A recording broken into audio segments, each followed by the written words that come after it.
Welcome to The Unedited Woman, where you'll hear candid conversations to improve your everyday life.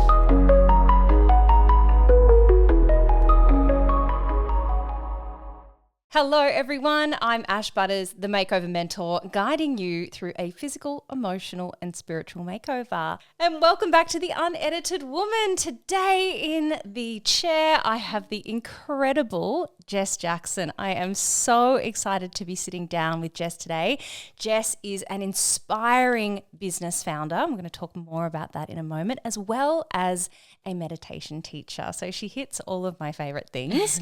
And we have had a conversation before on my old podcast, Behind the Smile, which I absolutely adored and you guys absolutely adored. So I wanted to get Jess back here today.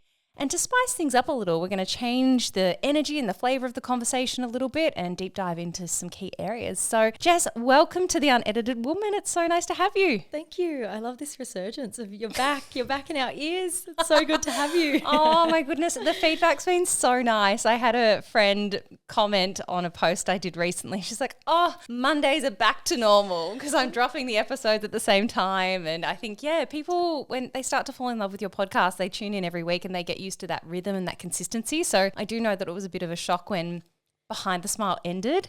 Took me by surprise. Yeah. But you know, like I always knew that I would come back to podcasting because we didn't know. That's right. So to us, we're like, oh, okay. All right, why would she lead for the height of all this greatness? And you're like, right. Okay, bye. I'll see you. See you later. I've got something planned, not telling you what. Love it, dramatic. Yeah, I know. Well, that's the ex-drama musical theatre girl in me. I'm like, a dramatic pause.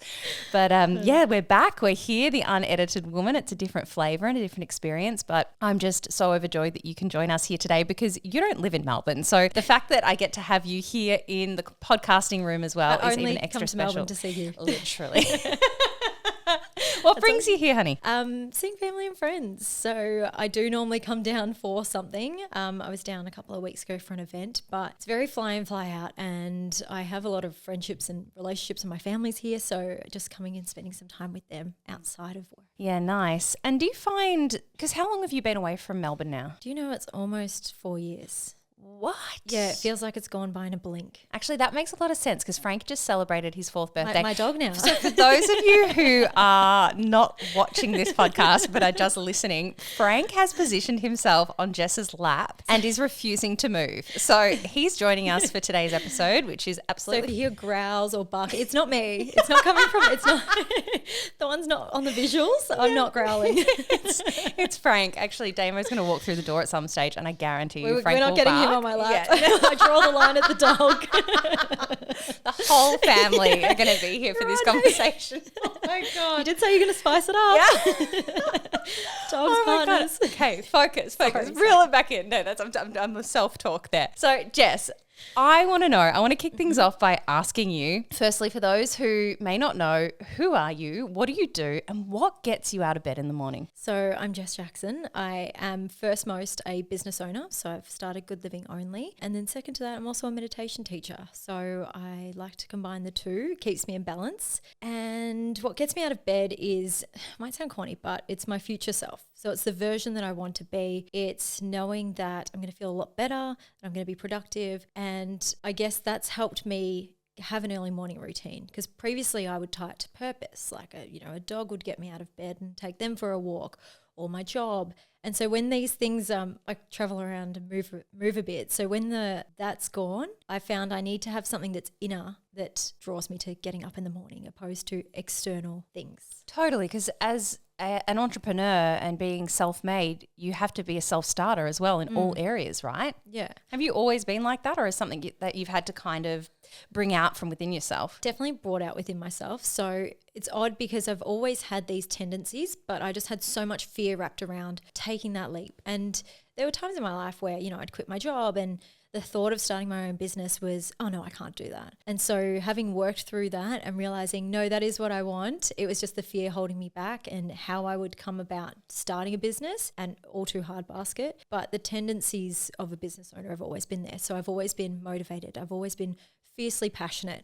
I just never put it into business. I would just start a project and just work through the night, or I would put it into my job, or just everything that wasn't a business that would take my energy. You know, I think there's probably a lot of women that are listening to this podcast who have always dreamed of starting their own business. You know, maybe they've dabbled in a side hustle before and then lost the motivation to kind of carry it through or make it bigger than just sort of a side hustle. How did you start Good Living Only, which, by the way, is the best sheet mask company ever?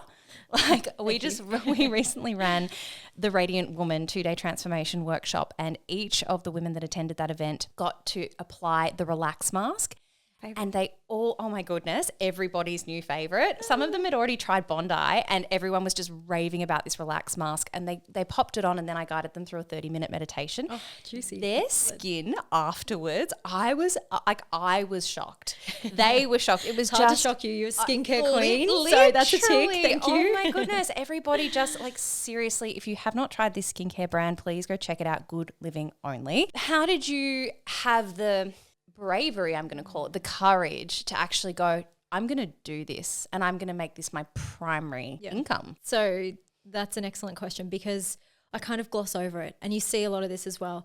But the journey to get to that point to start your own business, it's a journey of self-discovery. So it's working out, one, what you want out of this world. And so for me, main one was flexibility. It was purpose. It was passion, all these things. And what I was passionate about at the time, still am, is beauty and self-expression and people being their authentic selves. And then secondary to that was the meditation part, which was getting people to slow down, connect with themselves, be their best version. And so combining the two was really what I wanted to bring to the forefront. So I had to work through the fear of putting myself out there and potentially failing as a self-professed perfectionist. That's something that you really have to grapple with, of, okay, am I going to put my hand up and say, I'm trying this, and you might fall flat on your face. And I'm like, that is a real possibility that you face each day. 100%. So there was that. There was the financial aspect. It was my life savings and then some.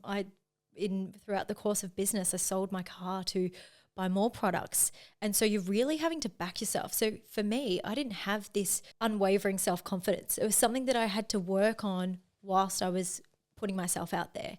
And so from where I started to where I am now, I remember being so deathly scared to put up a post. It was a photo of me saying, hey, I've launched my business, onto Instagram, and to sit here now and be talking about the business, and you know, that feels quite comfortable. But how far you come, and it's almost just like exposure therapy, and you grow and learning to be uncomfortable so that you can grow and do this. And you always say this word, but it's a journey that you have to kind of go through.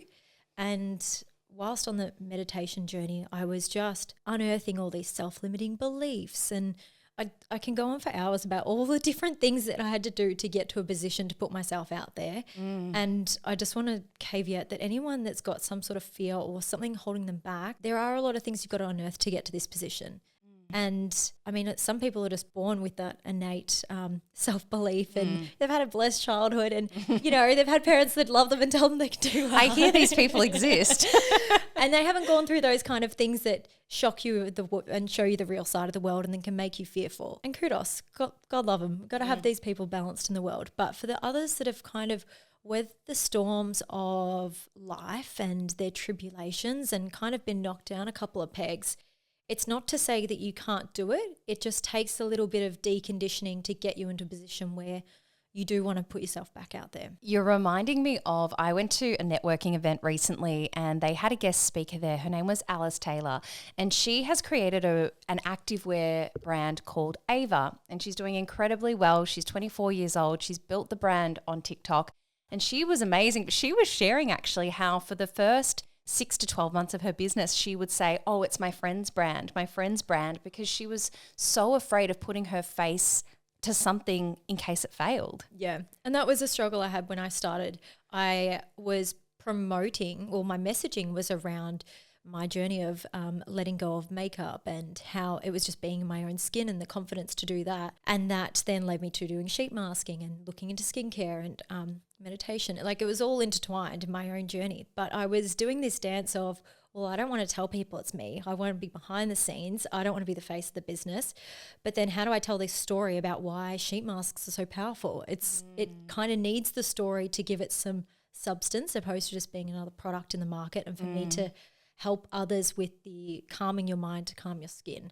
And I couldn't do that without stepping forward. And so I was kind of teetering between telling a story about someone else in the about me to then being like, I have to just go all in. And that was something I sat with right before I launched, being like, if I'm going to carry this message, I need to step into it and do it and be the face of the business and stop being a little bit afraid. And then slowly I've gotten a bit more inner power to then be like, hey, I want to bring this to people. I want to share that. And that's just come with time and growing. And you talk about these negative core beliefs. Now, I've known you for probably about 5 years now, around that amount of time. And sitting with you here today, even from probably the last time we caught up, which would have been 9 months ago. Yeah. I can see a shift in you, Jess. Like, you just seem to be more and more in your body every time I see you. And this authenticity about you just radiates through. Now, I'm imagining that you've had to do some serious work around these negative core beliefs to shed those layers to allow the real you to shine through. Like, how have you done that? Well, even from last time we spoke, that was coming from a place of, it's the same thing. I keep revisiting it. It's like, I've got these things that I want to share and I want to bring, and I'm finding that my voice is my power. And last time it was sobriety. I think there's power in sharing this story with people, but I don't want to tell it. And so coming to you, it was like, hey, I'm sober. And you're like, what? I didn't know this was going on behind the scenes. Like, oh my God, amazing. Come to mama. I'm like, okay, Ash. And so I even listen back to that podcast occasionally and I'm like, you can just hear in my voice, I'm like, with trepidation telling you this. And I remember you going, what's the shame piece? What's the... And I on one hand, I don't care what people think, but I'm also super cautious and I still self-edit to a version that I want people to see. And so it's going through the layers of getting rid of that self-editing. It's that perfectionism. I don't want people to see the messy side of me. I've gone through the ringer in so many different aspects that I used to pride myself on showing a version that it just happened. And starting this business didn't just happen. It was from hard work. It's from working late at night. It's from doing some really deep inner work to be self-confident, to have this delusional belief that I am capable and that this will be something. And to feel the fear but do it anyway. Yeah. Because I feel like fear is such a natural part of the human condition. Like, we all live with fear in our lives to some degree, probably on a daily basis. Whether or not you're attuned to that is another story. But I believe that the difference between those that do and those that don't are just the ones that are willing to try. Yeah, and that's and this doesn't change your outcome statistics. Like, you can still fail. It's just, for me, I've just transformed that, and it's fail fast. So I would rather fail and try again than not. Let me start again. I would rather live a life of oh wells than what ifs. To get to your end of your life and being like, all these things that I just wanted to do and never did because I was too scared. And it translates to people that don't want to start a business either. The ones that are in jobs and they're too afraid to put their hand up for a project or what they really think or to make a lateral move. It's just having the confidence to do what you want. And it could be even starting a passion project. It could be taking up pottery. It's all these things that you think of that you just don't do. Okay, so let's talk a little bit more about Good Living Only and meditation and what on earth they have to do with each other. So you've got this really beautiful approach to skincare, which is, you just sort of referenced it before, which is all about having a calm mind to have calm skin. Tell me more about what these have to do with each other. So I think more so we're now seeing these two be intertwined. And so at the time, I was just fascinated by the two. I'd gone on holidays. I was at a really stressful point in my life, and I noticed then when I came back, everyone was like, oh, you're glowing, your skin, you're this. And I was going through quite a lot of stress. I'm like, I don't know how my skin's glowing. But in that time, I'd had no makeup. I was de-stressing. I was reading books. I was doing yoga every day. It was just a state of mind and a state of being. And so once I worked out that basically your skin's a mirror to what's going on in your internal world. And once I was going through that meditation journey, I just saw all these skin changes, and it was really a way of me, I guess, sharing with other people that by changing your inner world and focusing on that meditation part, you will also have the external effects. And so you have all these women predominantly in the skincare world and beauty world chasing this glowy skin, buying into all this marketing of more is more and spending all this money on these things when it's quite simple. It's literally just going back to basics and investing in your self-care, investing in a meditation practice, things that don't cost you money so that you then have good skin. And then the extra layer is the sheet masks have all your active ingredients in it and all these things that just enhance your natural glow. But you need that base first before you start adding things. Whereas I was going the other way and, you know, you're surrounded in the beauty world. So it's like terrible base. I'm so stressed. I'm burnt out. But I've got a $300 serum on. I've got a $400 skin needling appointment. I've got this, more. And you're just fighting to get that base layer.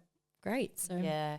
And it's so true what you said about, I noticed this with particularly people that don't drink alcohol as an example, is the way that their skin glows, because to your point, it's all about the reflection of your internals will be displayed on your skin, on your externals.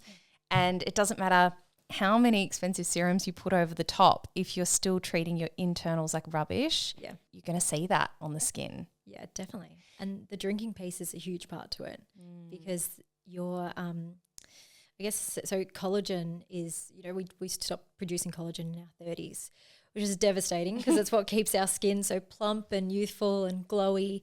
And cortisol, the stress hormone, has an effect on our collagen production. So the more stressed you are, the less glowy your skin's going to be.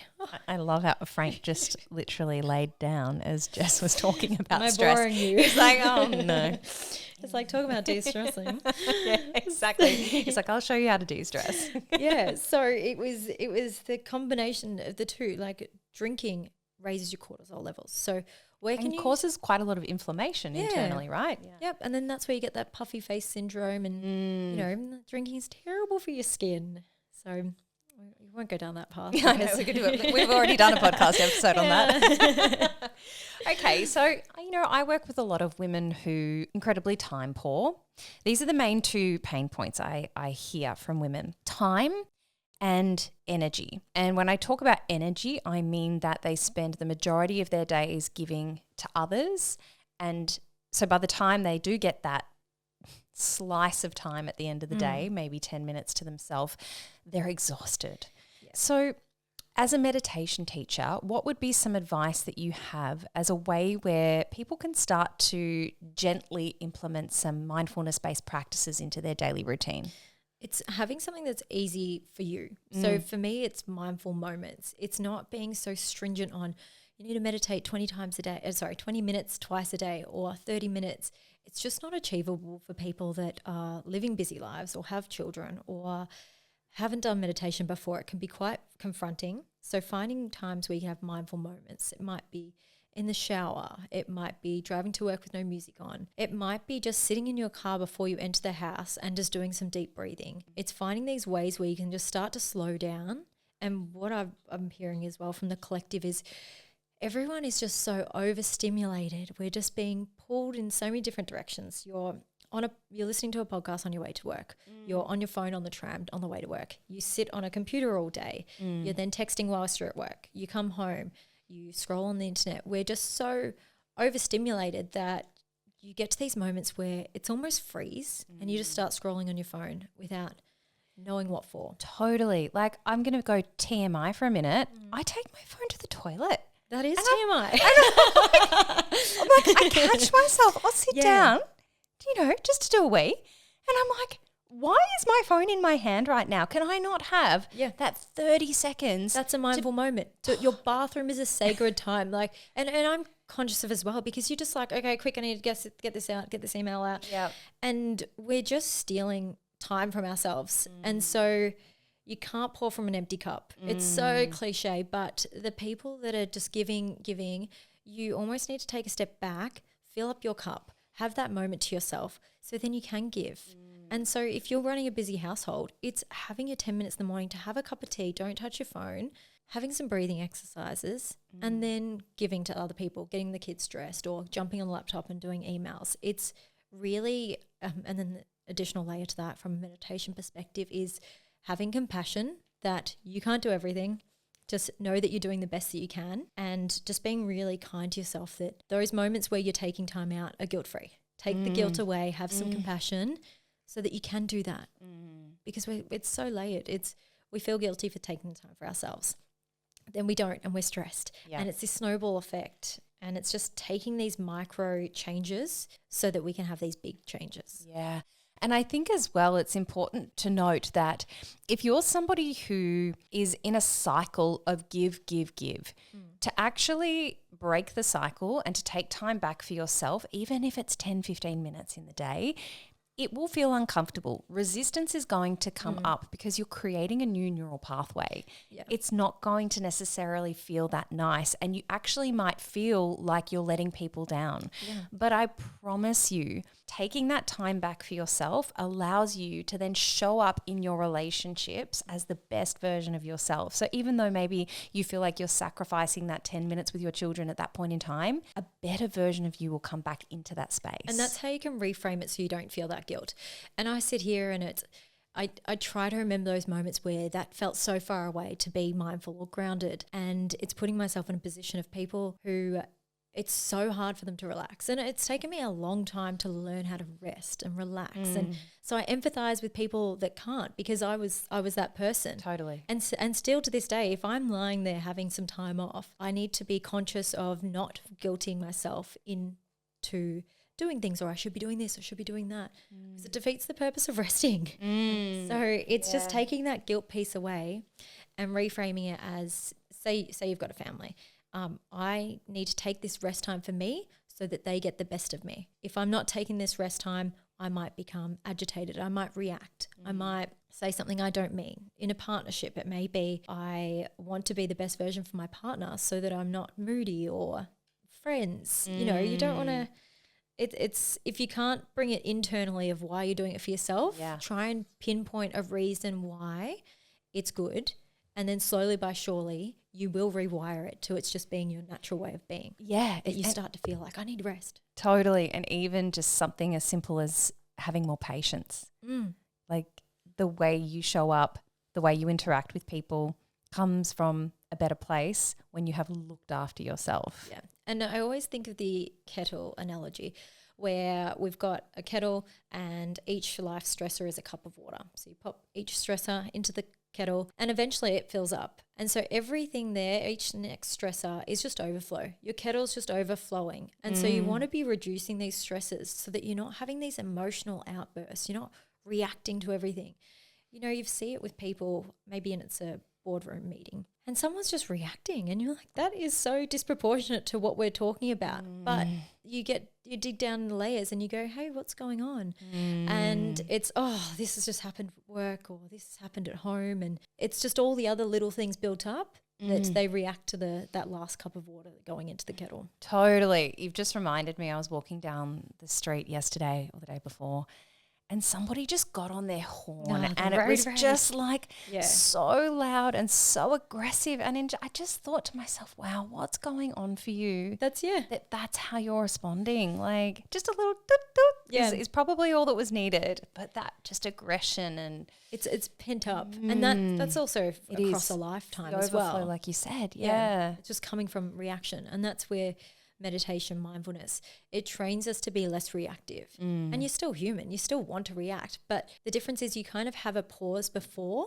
so it gives you a moment to think, okay, how do I want to react in this situation, opposed to the unconscious, which is, I'm just going to blow up, or I'm just going to be angry. Yeah. And I find that from having a consistent meditation practice for the last few years now, I seem to have a more regulated nervous system. Yeah, definitely. Like I just feel like I can be more in my body and more present.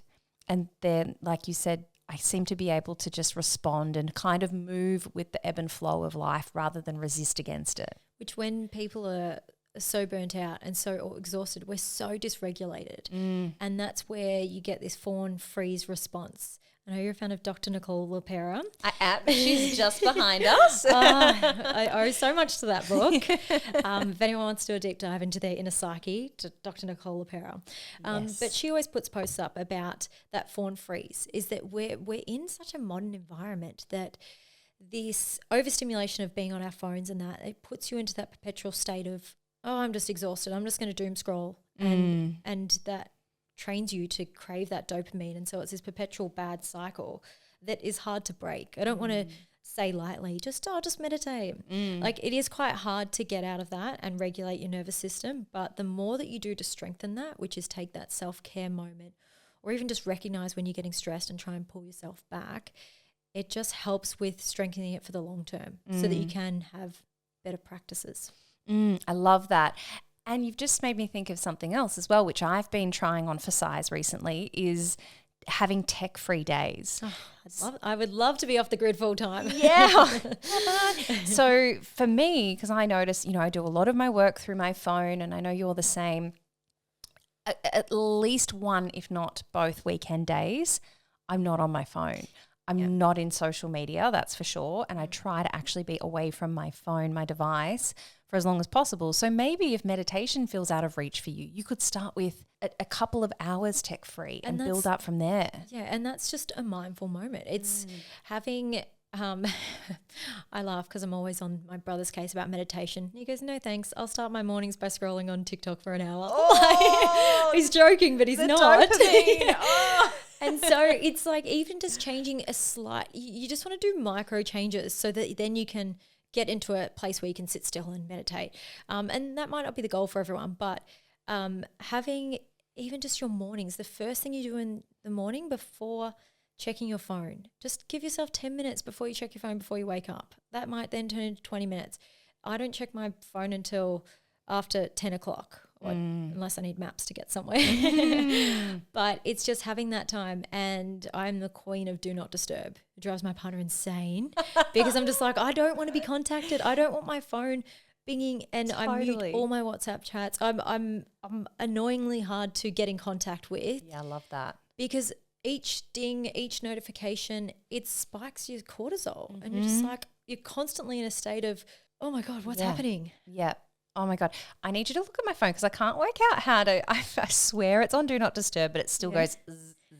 Yeah, you can switch all. It's like, okay, we know after this. Because the phones don't want you to do that, or, not to get all. My partner's always like, isn't it on silent? I was like, I thought it was. I can't work it but out. There's different versions as well. There's one where only your favorites can call you. Yeah. So I'd be putting on do not disturb and meditating, and then your people and your favorites can contact your mum's you. calling you. I'm like, oh, Mum, I'm deep in a meditation. So now I'm like, nah, no one can contact me. No one. Because in that thing, it's like, really, if I'm gone for an hour, is that going to make a drastic change to the emergency? Hopefully not. Yeah, that's exactly right. Exactly right. I mean, unless you've got children, it's a bit, you need to be a bit more contactable. Yeah, maybe. No, definitely. All right, let's talk about sleep, because I know that this is another pain point for a lot of my clients. Do you have any sort of advice or any meditation practices that are really great for supporting deep sleep? Yes. Well, this is all intertwined in our day. So if you're living such a busy, chaotic day, and then all of a sudden you're like, all right, sleep time, you almost have to have some sort of ritual to wind you down to get then your nervous system to quieten down so that you can relax and fall asleep. And I used to struggle with this. I was chronically anxious, and then it'd get to bedtime, and because I was so fearful of being in my own body and I was so anxious, I would just watch TV until late at night, and it was like, oh, I really need to go to bed now. And then I go, okay, I go to bed, it'd be midnight, and then your brain's just running. You're just there. And so I would have to have music on, or I'd have to listen to a sleep meditation. And this was before I got into meditation. And so it was doing little things like that it sounds now just so simple, of like, just don't be on your phone, go to bed earlier. And they are things that you just kind of have to go on about, but little by little you change it. So it's no screen time. Maybe turn down the TV, have a bath, or have a shower, or something that's going to give you some sort of sense. What we do with children, it's like read a book, so book, bath, bed, like bath, book, bed. They have a wind down practice, and it reminds them or teaches them that sleep is coming. And so we can do that as adults. It's maybe you have a tea, And that's what you signify as I'm about to go to bed. Or maybe it's I don't go on my phone an hour beforehand. Maybe it's you get into your pajamas or put a robe on. It's just having some sort of ritual that you can create a bedtime routine to, one, signify your body it's bedtime and we're starting to slow down. But then it's maybe having some breathing exercises, doing a body scan. That's kind of my favorite way to fall into sleep is, and you can do it yourself, but you can also listen to someone on Insight Timer. You can listen to me. I've got meditations out there. And it's recognizing each area in your body. And I found that in my early days, that was really helpful to get out of my head. So it's like, okay, notice your head, notice your shoulders, and you slowly make your way through the body. But what you're doing is you're taking your brain away from thinking about your to-do list into your body, and you just start to notice things and it starts to slow you down. And then when your brain's still running, it might be, okay, let's just write everything out for my to-do list, get it out of my head so I'm not thinking about it all night. Maybe it is you get up and you unpack that dishwasher so you don't think about it. Whatever it is that's going around in your brain, we want to get that out so we're not worrying, we're not stressed before we go to sleep. Just trying to de-stress the process as much as possible. Yeah, I love that idea. I love the idea of doing a body scan and noting. I know another thing that really works for me is just reading. Oh, reading. Yes. That instead of TV. Totally. Yes. I notice such a difference. So my partner and I can fall into a bit of a bad habit where we'll watch a show together. But if he is working nights or he's, not home, I gravitate straight to my book. Yeah. And it's, the first thing that always blows my mind is I start reading and then 45 minutes is gone, you know, but then I literally just fall asleep so quickly. It lulls you. And for me, it's a fine line because if I'm reading a book I love, I'll be up till 3 a.m. I've got such an extreme personality that I can watch a TV show with my partner and he'll just close the laptop and be like, okay, go to bed. Yeah. And then because I'm with him, he regulates me. Like it's actually a physical regulation. Totally. He just falls asleep in 2 seconds. If he's not there, I am not trusted to watch TV because I'll watch it. I need to find out the ending. So I'm the same as you. Gravitate to a book, but it has to be a non-thriller. It has to be something that's I'm not enthralled in that will lull me to a sense of sleep. For sure. Yeah. Yeah. Okay. There's little things you can do, and it doesn't happen overnight, but it's just what can you do that's going to benefit me over time, and then starting to habit stack. So say you're brushing your teeth, you start to then put your pajamas on, like just really, really simple things. And then maybe that two-step program goes from I brush my teeth and I put my pajamas on to I brush my teeth, I put my pajamas on, I read a book. Then that might go to I brush my teeth, I put my pajamas on, I read my book, I then light a candle. You're starting to just make that a longer and longer ritual. I love that. It's the perfect segue into the final question that I have for you today, Jess. You were just talking about habit stacking, and I want to know for anybody that's listening here today who is new to the wellness space, who really wants to start looking after themselves but sort of doesn't really know where to start, what is one tool, one thing that they can implement into their life, something that you have implemented into your life that has made a huge impact on your overall well-being? I mean, it would be remiss of me not to say meditation. Do I have to say something else? What does your meditation practice look like on a daily basis? Because I know for me, it's definitely not perfect. No, mine's not. And I've always wanted to talk about this because I'm so conscious of the self-righteousness of, I do this and you should too. And it comes a lot in this wellness space as well. Mine is not perfect, and that's why I'm advocating for mindful moments because you've got to find what's sustainable for you. So for me, if I'm working from home, I'll do my morning meditation, but I go to the office, I leave at 10 to 7. So in that car time, I won't put anything on and I'll just go and just have some kind of space in my brain.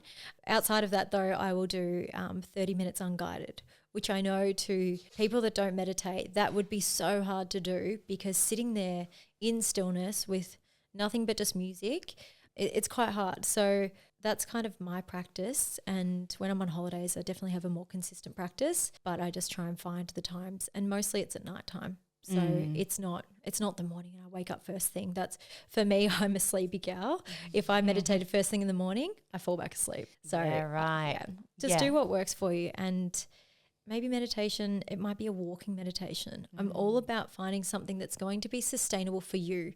if you all of a sudden start going, hey, I want to work out 7 times a week, and you don't work out at all, and I want to meditate every day, and I want to read 7 books, and all these kind of, I want to do this, and it's great to have goals, but it really needs to be realistic, achievable, those SMART goals, sustainable, measurable, it's all coming back, achievable, I can't remember the rest of them.